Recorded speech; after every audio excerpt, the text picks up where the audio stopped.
That presumes that love is the process of meeting needs. So the degree to which I trust you is the degree to which I will let you love me, no matter how much love you have for me.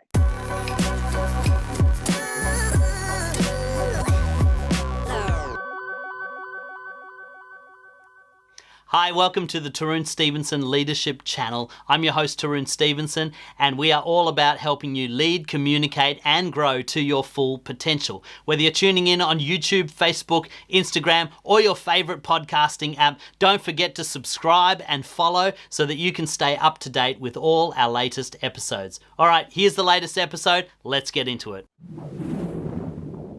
Well, hey everybody, I'm here with my friend John Lynch, who is a motivational speaker. He is an author and he's just an all-round awesome guy. And I've got him on today to just share with you about his new book and also just the topic of trust and how important it is for leaders to learn. Welcome, John, to the show. Thank you, Tarun, so much. So glad to be here. It's so good. Now you're joining us from Phoenix, Arizona, so it's a bit of a time difference. I'm middle of the day in Australia. What time are you there? I am 6:51 p.m. here. Okay, so early evening. All right. It's always tricky lining up time schedules between the US and Australia. But this window back here, I've got lights on a strand out there. It's going to be very impressive about 30 minutes from now. But Fantastic. Right now, it's just nothing.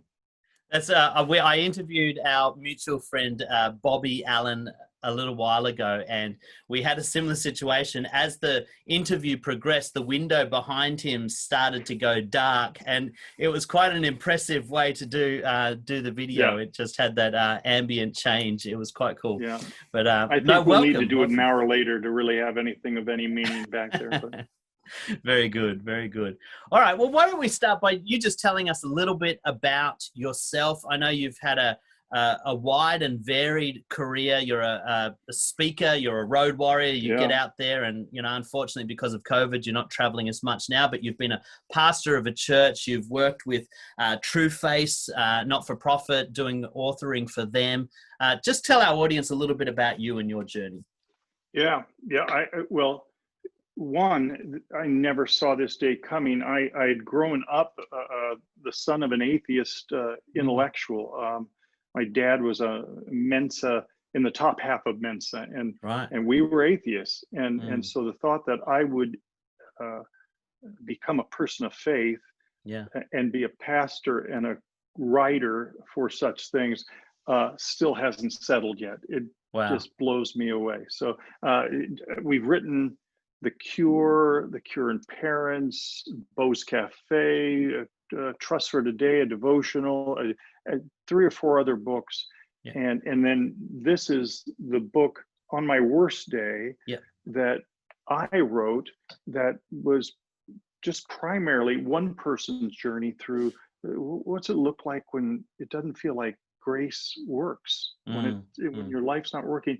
And I also tried to capture, it's kind of a timeline book, tried to capture kind of knowing what I know now, what God might have been saying to me way back then, maybe even before I knew him. So, and now I'm reissuing it with like 40 new stories. So in a couple months that'll come out. So I'm jacked about that. Yeah, that's fantastic. So tell me more about this journey, because not all of our listeners are people of faith, but I'm always fascinated by individuals who have made that transition, say from atheism or a lack of belief in any kind of God to actually, adopting the idea of a God and then moving towards becoming a person of faith. How old were you when you went through that journey? Yeah, I was 27, and I had just been a hippie, just a kind of I was a baseball pitcher, all-state pitcher, and my arm blew out, and it just like everything I said I'd never do, I did, and wandered and did just a crazy life, and I ended up just I was spraying numbers on curbs, and I finally thought I had to go back to school and become a teacher. Right. hey kids, come follow me. Um, but I did, and Yeah. I ended up being qualified in English and drama. Mm. And the first play that I cast, it was a Woody Allen play, and Mm. the kids that I cast for it, they all had faith, Mm. and they would stay after rehearsal and talk to me. And somebody gave me C.S. Lewis's The Great Divorce, and Mm. and at that time Bob Dylan had come out with his album of faith, and I thought, Yeah.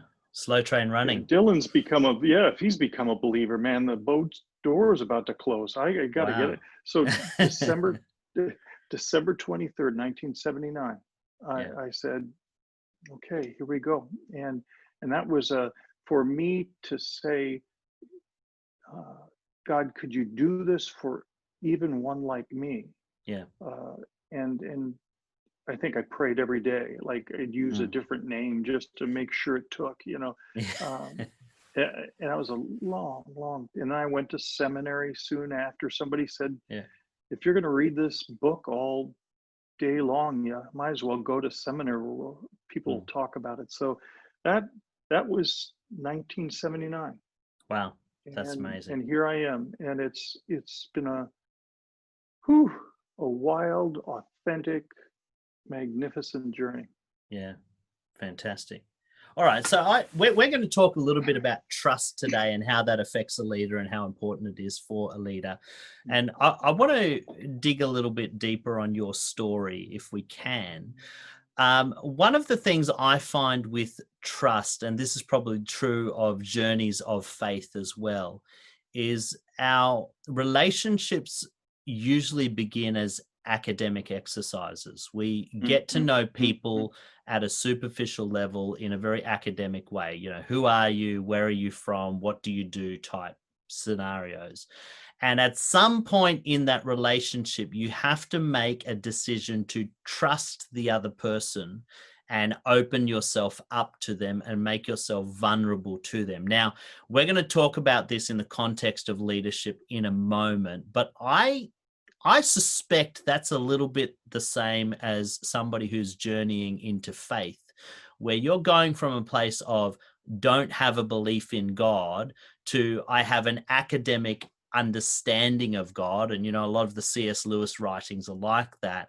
But at some point, you make this jump to say, I'm going to trust that the intellectual understanding I have of this entity is actually real for my life, and I'm going to make myself vulnerable to that process. Yeah. Tell me about that journey for you in the Well, context of faith. yes, you articulated it well, and even the jump is staged. Mm. Even the jump is staggered a little bit. Yeah. Like I remember on December 23rd, the day before I put hope in him, um, I had when I stopped pitching baseball, Mm. I lived with a friend who smoked, and I ended up smoking.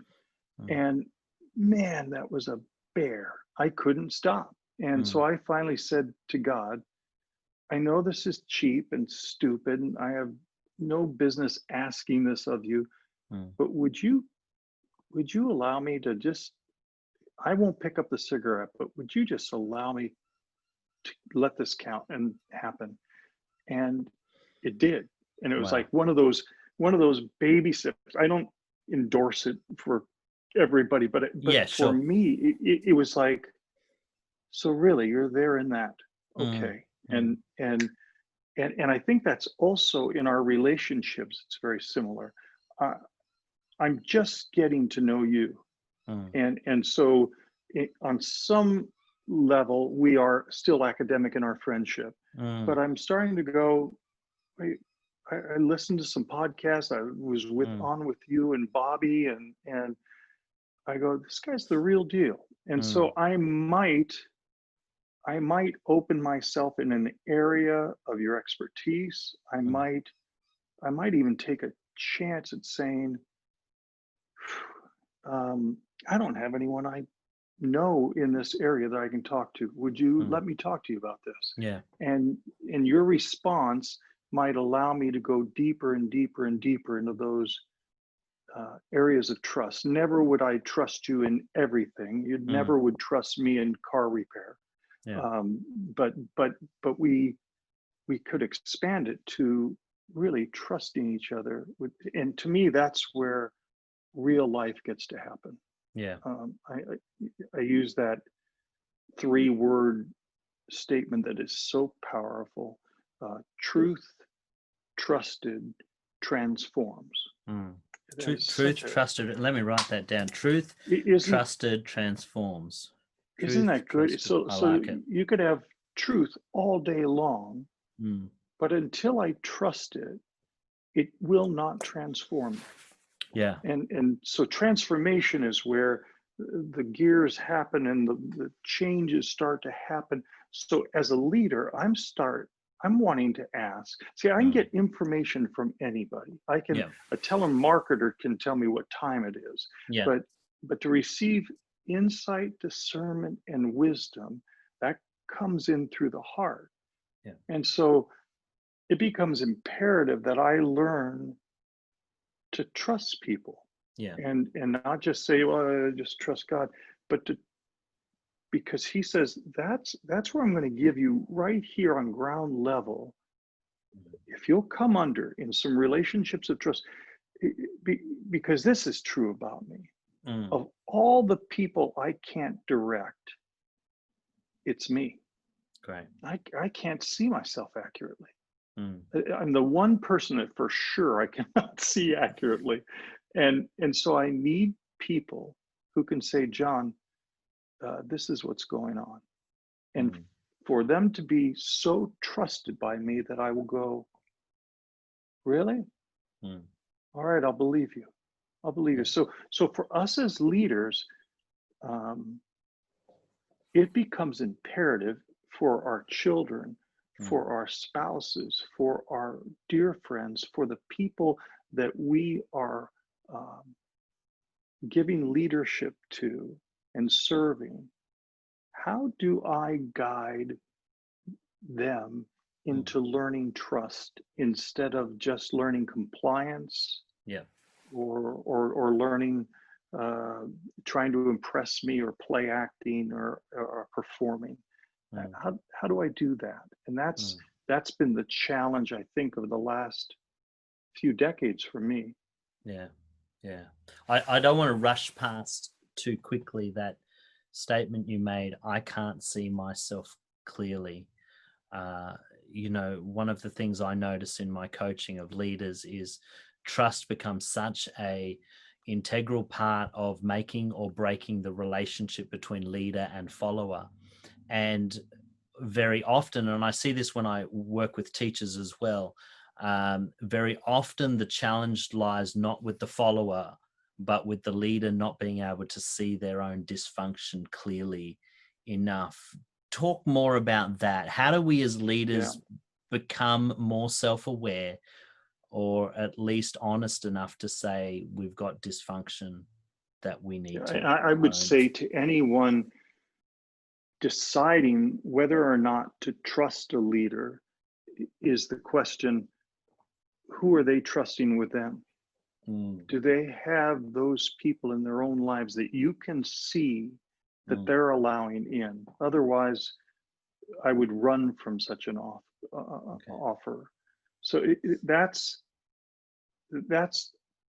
um, um, we made this statement in Bo's Cafe. I think I have it memorized by now. Mm. All of us are awakening to the pain Mm. of realizing I can't control my world the way I thought I could. And I'm stuck with these unresolved issues whose symptoms I'm trying to fix, Yeah. all without the help of anybody else. Mm. Listen to that statement. Unresolved issues whose symptoms, I'm just trying to not get embarrassed. I'm trying to Mm. fix something. As we know, things don't get fixed, they get resolved or Mm. healed. And so I'm awakening to that pain, and we give this answer: what if there was a place so safe that the worst of me could be known, and I would discover that I would be loved not less but more in the telling of it. So I'm wanting to create that kind of relationship, and I can't have, I won't trust in that almost involuntarily, I will not trust you if I don't see you living out such a life Yeah. with others. So that's a real key insight for me as a learner, and deciding who to and then if I have others who are in my life, I have to trust them with me, because I'm a mess. I'm on any given day, I'm ready to burn all the ships in the harbor. I may say that I'm all these things in God, but it doesn't automatically make me mature. So that statement, the degree to which I trust you is the degree to which I will let you love me, no matter how much love you have for me. Okay. That presumes that love is the process of meeting needs. So the degree to which I trust you is the degree to which I will let you love me. Yeah. No matter how much love you have for me. Does that make sense? Yeah, I think it does. Simon Sinek says, I may be quoting it slightly incorrectly, but he says something to the effect of, love is allowing people or giving people the power to destroy you and trusting that they won't. That's right. And That's I right. love taking that, the risk, and taking the risk, because you're still not sure, huh? I mean, that's right. I mean, it's a process.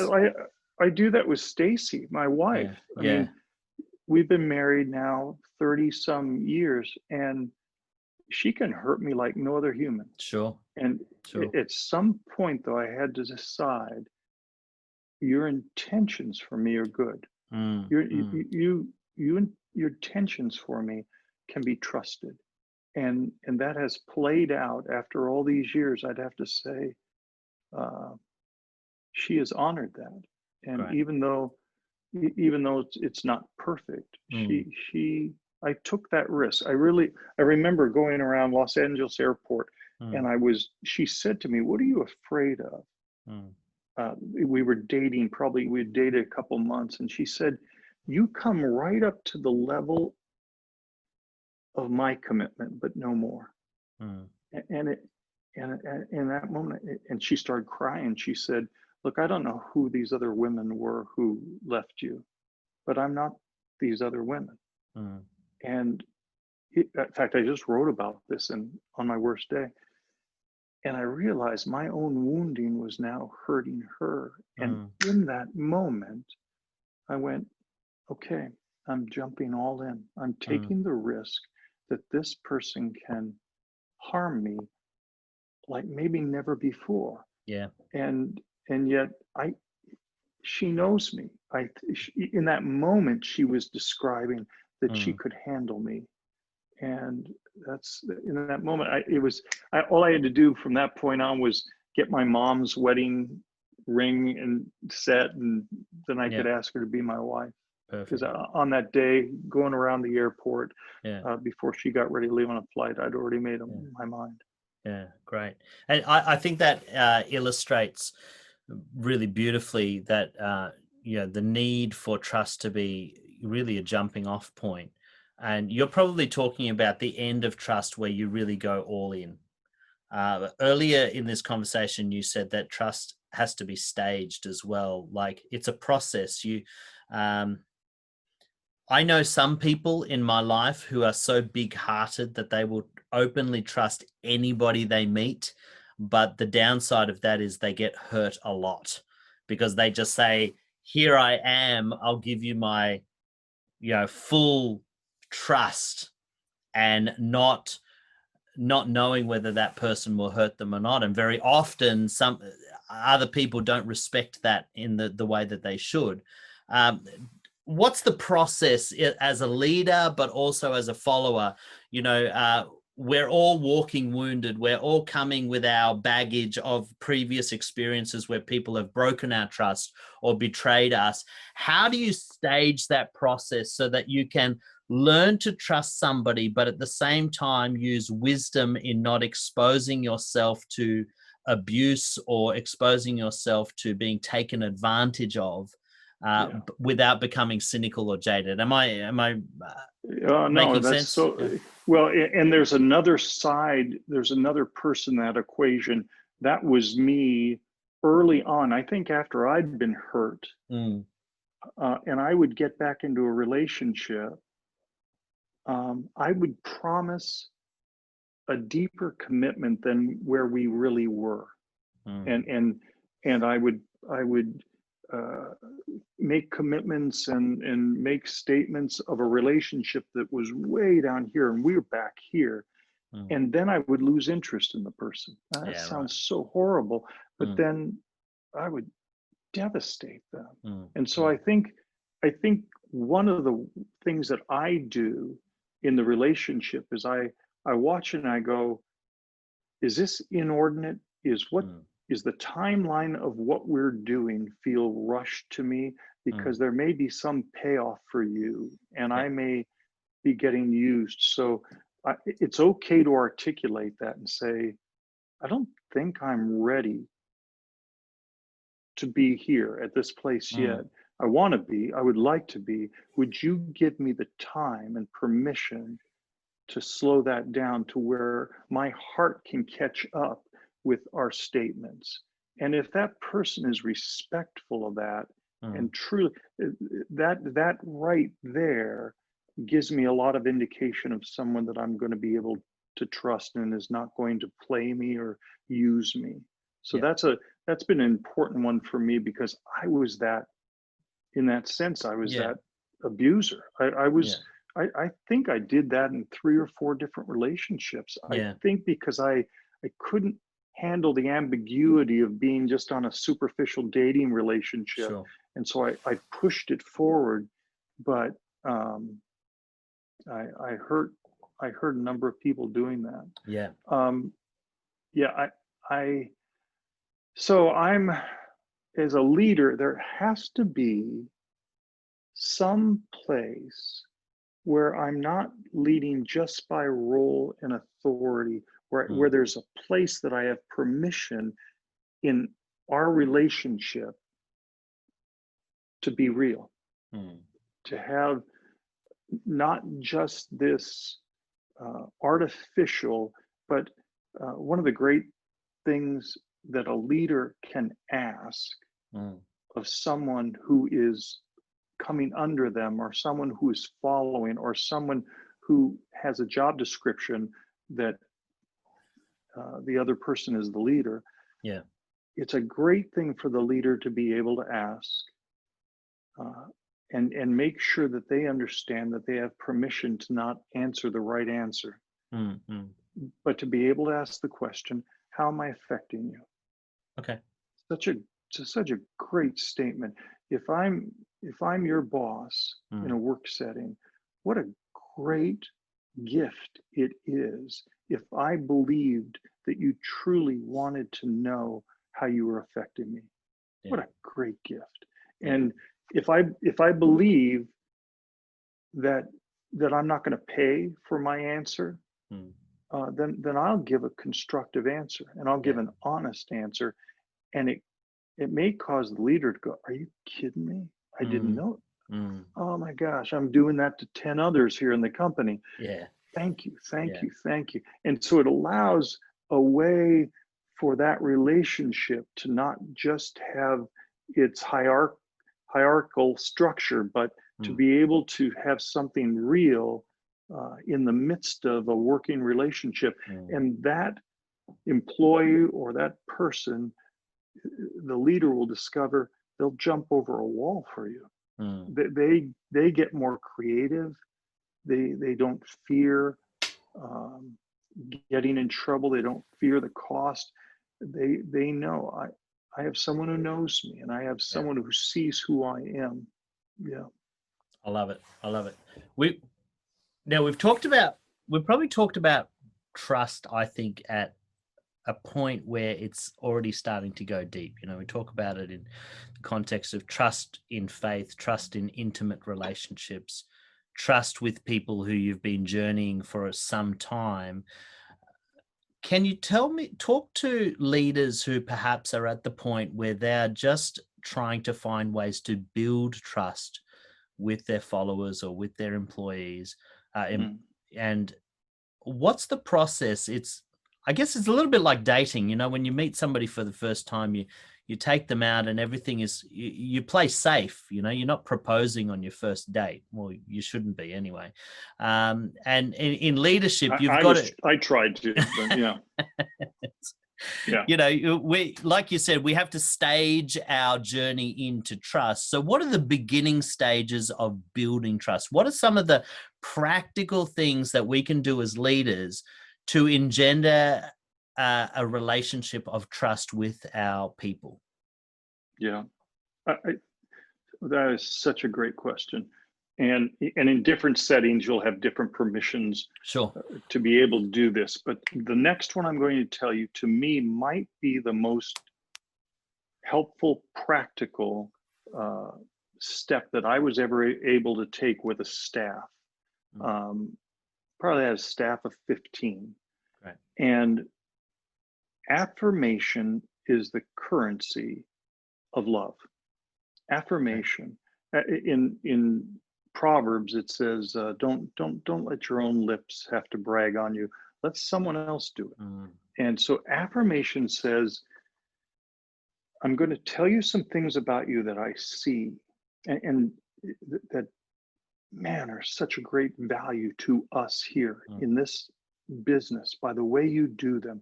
And affirmation, I think we have a fear what affirmation will do, that it will puff the other person up. Yeah, but right. Instead, affirmation never puffs us up. It just humbles us. Yeah. And it makes us want to do more of what I'm being affirmed for in the place that's affirming me. Yeah. Isn't that good? Yeah. So, good. So I would, on people's birthdays, what we would do is we would form a circle. Yeah. And we had a little sheet with 100 different adjectives on that of kind, industrious, thoughtful, planner, all those things. They're not just statements of strength, but statements of character and in your person. And then we would pick 5, and you'd look into the person's eyes, sit across from them and say, Jerry, Elaine, I saw you last week do this one, compassionate. There was a person over there left alone, and no one really wanted to be with them. And I watched you go over and intentionally make yourself available to them. And I've watched you do that 24 different times. And affirmation, when it's believed, transforms me. In fact, kids who grow up without affirmation, they grow up not knowing who they are. They're not quite sure who they are. So that single dating activity, it's something that can be done individually, but it's best served with a team around that is watching, because then that team gets to discover, oh, this is how we're going to do life together. This is, you're actually creating an environment of grace within a working environment. And it is so powerful to start it, because it's not just 2 individuals, but then you discover there's a team of people which your spendable currency is allowing to go out and reach. So I think just that single choice would make a remarkable difference in our company. Companies where people are used to just getting these blunt, terse texts in office, 5 minutes, and and you feel devalued, Mm, not known. mm, And okay, well, then I'll give you what a devalued, not known person gives. yeah, I'll do enough to make my salary and no more. yeah, But once I invest because I believe, wait, you see exceptional value in me, yeah, and you're pretty sure my affirmation of you is not going to make me use that against you. yeah. Wow, that's pretty powerful. That's awesome. All right, let me play the skeptic here for a moment. Um, I've worked with people who highly value affirmation, but I've seen it used in ways to manipulate other people. And You've seen so it, the giving of it used, yeah. they give it out, but it's disingenuous. Like it's at times it can be overused, or it's like all they ever say is good things, but at the same time you kind of think, yeah, you're just blowing smoke in my pocket so that I will do what you want me to do. So it's kind of it's a tool of manipulation a little bit. I'm sure it often comes from the right place, but it's misused, or it's not used with a sense of what's the word? It's it's not Yeah, used with this authenticity. Yeah, authenticity. There you go. So yeah, you get what I'm talking about, and yeah. so I sometimes cringe. Like I like affirmation and I use affirmation. I cringe when people talk me up too much, because I say, yeah, okay, I appreciate that you want to encourage me, but let's keep it at a level where you're not being disingenuous, because now it just sounds like you're trying to float my boat. And Yeah. I find there's this point where you can just go a little bit overboard. And I'm not saying I don't like affirmation. It's just if you use it No, too much in the wrong context, absolutely. does that make sense? It loses its No, impetus. absolutely. And so Yeah. affirmation has to be trusted. And Mm. so if we are just in a setting where constantly you're doing that, I do feel manipulated because I Yeah. know me. Yeah. I know who. So I love when we talk about submitting to each other's strengths and protecting each other's weaknesses. Yeah. And so along with affirmation, as that team grows, as the relationship grows, Mm.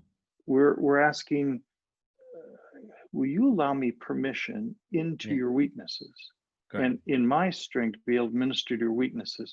So it's not just this affirmation fest, Mm. but there is incredible affirmation going on. That has Yeah. to be Yeah. a true mark of the culture. If Yeah. if it's not, people just they work out of compliance. Yeah. But at the same time, I also want to be finding a way in to, yes, 360 reports and Mm. job reports, but how do I get into that same place of where we can protect you in Yeah. this team because of a clear weakness that is being described not only by you but seen by us also, and Mm. and to have the honesty to be able to tell that Mm. too, so that um, for more reasons than the fear that I'm blowing smoke in your pocket, which I don't know Yeah. what that is. I don't know why Yeah. anybody's blowing smoke in a pocket. That just seems weird to me. Yeah. But so both those things have to be going on, but I think affirmation has to start first. Mm. Mm. Once I know that you value me, and I can trust your affirmation, it's not overblown, it's not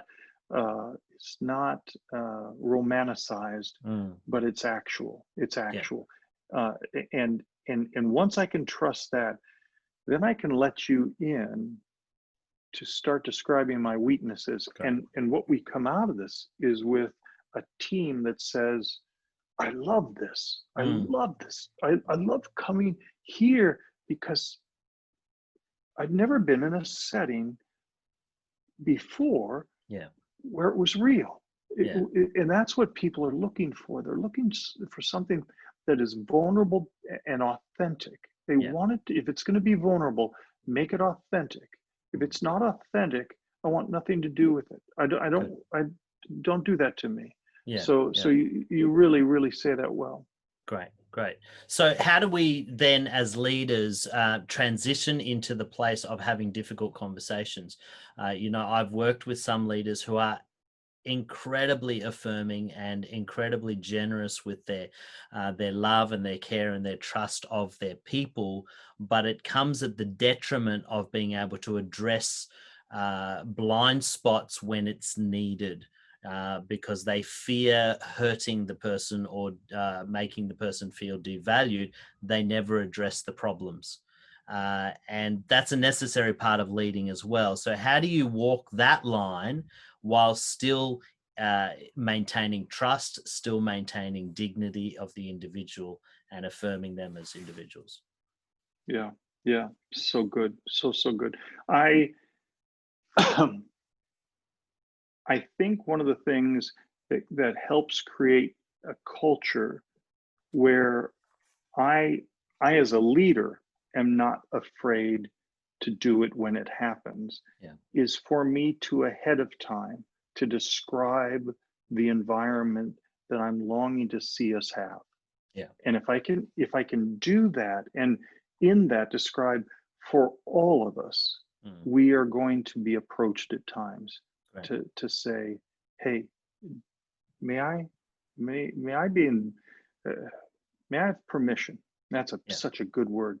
May Good. I have I like it. permission to speak to you about this issue, and also to be able to take a no. You don't ask the question if Yeah. no isn't an option, Yeah. but eventually I'm going to need to. And so to be able to say that to the team, Mm, to your daughter, mm, to whoever you have that role in, and say from time to time, mm, I want us to have a relationship.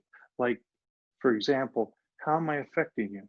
mm, How's dad hurting you? mm, Where do I confuse you? Where do I embarrass you? Are you kidding me? So you're giving the person in less power a mm, permission that they feel like they should never take or mm. would take. And so if I have that up ahead of time, Yeah.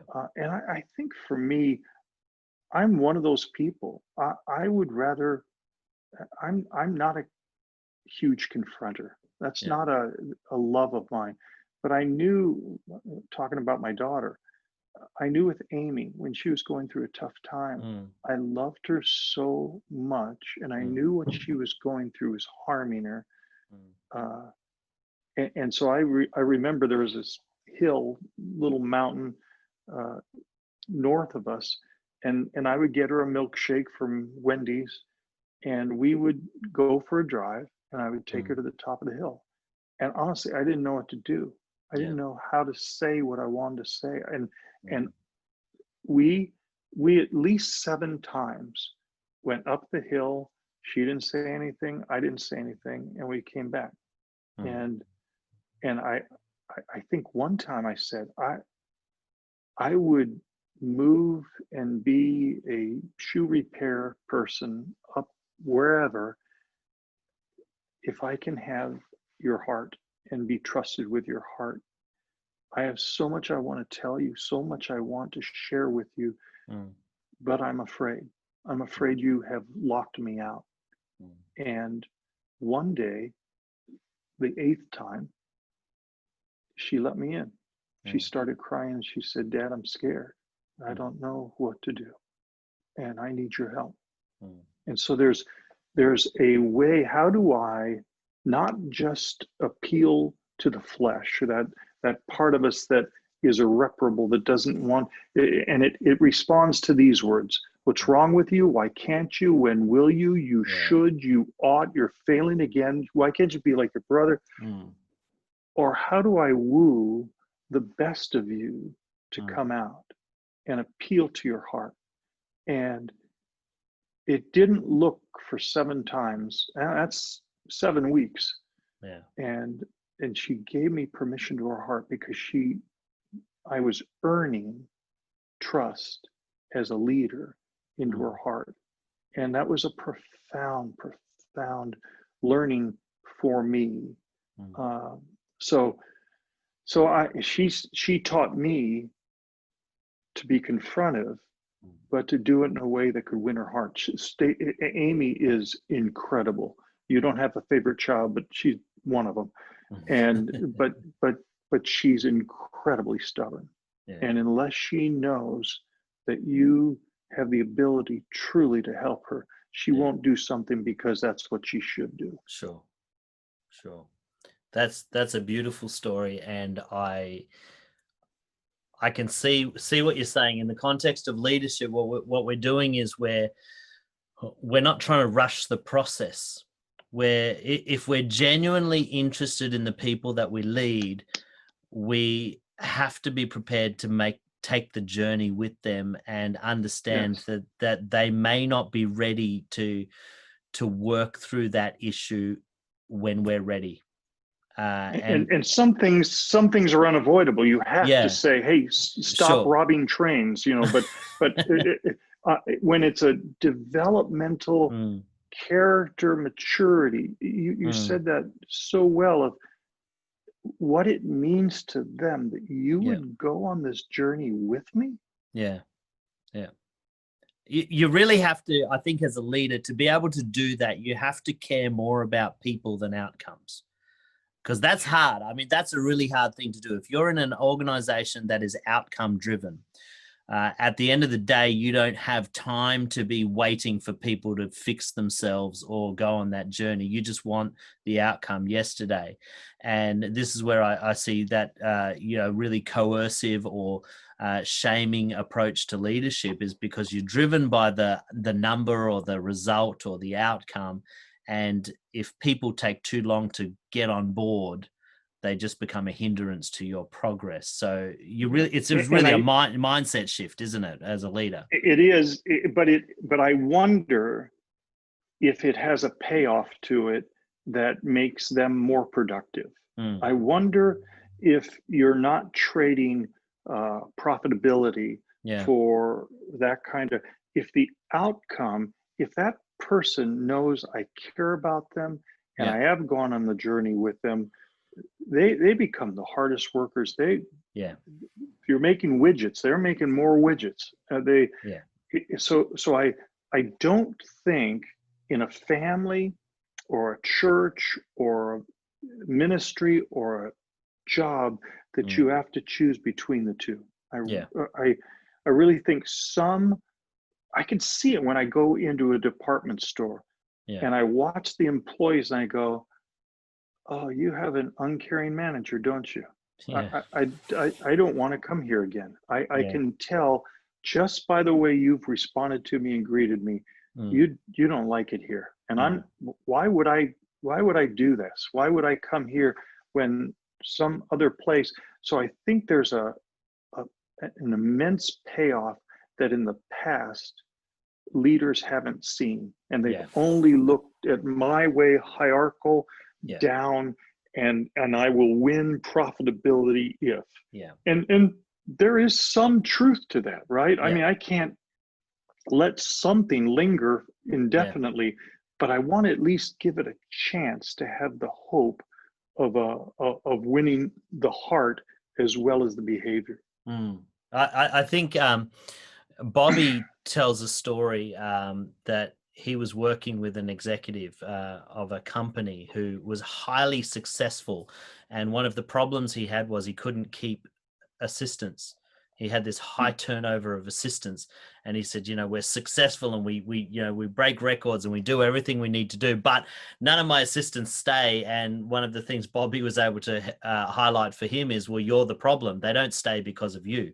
And that was a real wake-up call for the leader. And I've seen this in many scenarios where you have organizations who they are successful on a metrics level. From the outside, you look at them and it's like, wow, they're kicking goals, they're up and to the right. Yet the turnover of high-quality people is so ferocious. You think, well, what's going on here? Why can't they keep good quality people? And it really is that shift of valuing people over productivity to ultimately get the productivity you want, but you have to value the people first before you get the goals that you want to get. I think we were really saying something That is huge, It is. huge. Yeah. The manager, he was the manager of the Cubs at the time, Mm, Joe Maddox. He said, "I never want my players to be afraid of making a mistake on the field, a right. physical mistake. Right. I, I, I, I don't want them to play ball that way, and they actually play ball better Yeah. if they're not So afraid true. of that." It So was true. just such a great. It's not many old school coaches are Mm, saying that. mm, Uh, you better be looking over your shoulder. But a few luminaries are starting to get that yeah. people play better and more creatively when they're not worried about making Yeah. a mistake and being taken down with the game. Yeah. John, this is such a valuable conversation. And I suspect we're going to have a part two because, Uh, we're digging into some stuff that I think is so necessary. And I see these challenges, especially with young leaders or inexperienced leaders, where they use position or coercion as their way of getting the job done and don't recognize, or maybe don't want to recognize, that if they can put people first, the rest of it's going to take care of itself. And that's right. Well, yeah, and there's another part of this that there's simply a quality of life issue, isn't there? I mean, mm, there we're is. we're we're this is not a dress rehearsal. We have one life, and Mm, it's not just vacation that I get to enjoy myself in. mm, That there has to be some way to be able to um, see everything that I'm doing have yeah, this same kind of authenticity and awareness to it, yeah, self-awareness of how uh, people are perceiving me as a leader, yeah, and how what role am I having in hurting us, yeah, even though I'm getting good numbers. yeah, That statement that you said, we're doing really well, but I just keep losing the best people. They don't yeah. want to stay here. No. Wow. This is such a great conversation, John, and I so Thank you, my appreciate you friend. speaking Me into too. this. I'm gonna wrap this conversation up now, just for the sake of time. But I think we need to continue this. I think we need a part two, because I don't think that there is a more important topic when it comes to leadership than understanding the relationship with people and the value of people in your organization. John, if Yeah. people want to get to know, yeah, go on. You want to say Yeah. something before I wrap? Well, I want to say something at the risk of affirming too much. I want to say Mm, one affirmation of you. mm, You know what you do really, really well. You let a conversation run. You give it a chance. You give the person, a speaker, a chance to get their thoughts out, but you take it in whatever direction you want to take it to. sure. It's an ongoing fluid relationship. So I you keep me off my notes. I'm going, oh, none of my notes are helpful here. So thank you for that. It's really No. a gift to me. Well, thank you, John. I appreciate it. And look, I really value these open-ended conversations because I think you can really dig into the stuff that matters, and that's really what we want to do with this program. So, if people want to get in touch with you or learn more about the work that you do, where can they go? Yeah, I have a website called Right. johnlynchspeaks.com. johnlynchspeaks.com, and there you'll get all the information of the events that have been canceled, um, and Thank you, when the COVID. new book, yeah, when the Yeah. new book is coming out, Great. and when these one-man shows are coming out. Also, All right. we've got a library of probably 50 videos now that they Yeah. can help you in different areas of leadership, of family, of relationships. A lot of the same things that we're talking about right here.